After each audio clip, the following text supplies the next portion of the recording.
মা ভাই ও বোনেরা অনেকক্ষণ কষ্ট করেছেন, আর একটুখানি বেশিক্ষণ টাইম আমি নেব না। আমি বলি আমি ग्रेटफुल, हम तो आभारी है हमारा हॉल लीडर के लिए।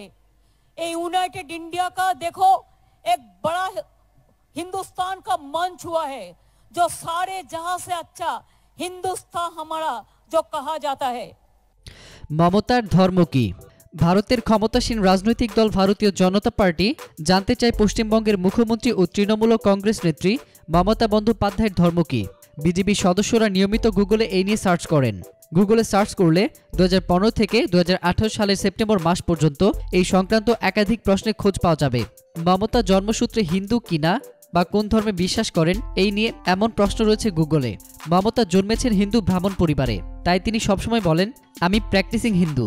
তিনি বাড়িতে কালী পূজা করেন, চণ্ডীর মন্ত্র তার মুখস্থ। তবে তিনি সাম্প্রদায়িক ভাবধারা থেকে অনেক দূরে। গতকাল পশ্চিমবঙ্গের হাওড়া রাজ্যের প্রথম হিন্দি বিশ্ববিদ্যালয়ের ভিত্তিপ্রস্তর স্থাপন অনুষ্ঠানে যোগ দেন মমতা। সেখানে তিনি বিজেপির আগ্রহকে খোঁচা দেন, বলেন বিজেপির লোকেরা গুগলে সার্চে গিয়ে আমার ধর্ম কি তা জানতে চাইছে। এরপরে তিনি খোলাখুলি বলেন বিজেপির লোকেরা জেনে রাখুন আমার ধর্ম মানব ধর্ম, যা বিজেপি বিশ্বাস করতে পারবে না। গত বছর মধ্যপ্রদেশ বিধানসভা নির্বাচনে কংগ্রেসের উদ্দেশ্যে বিজেপির প্রশ্ন তুলেছিল পৈত্যধারী রাহুল গান্ধীর গোত্র কি। এতক্ষণ ফ্রিকি নিউজের সঙ্গে থাকার জন্য আপনাদের সবাইকে ধন্যবাদ।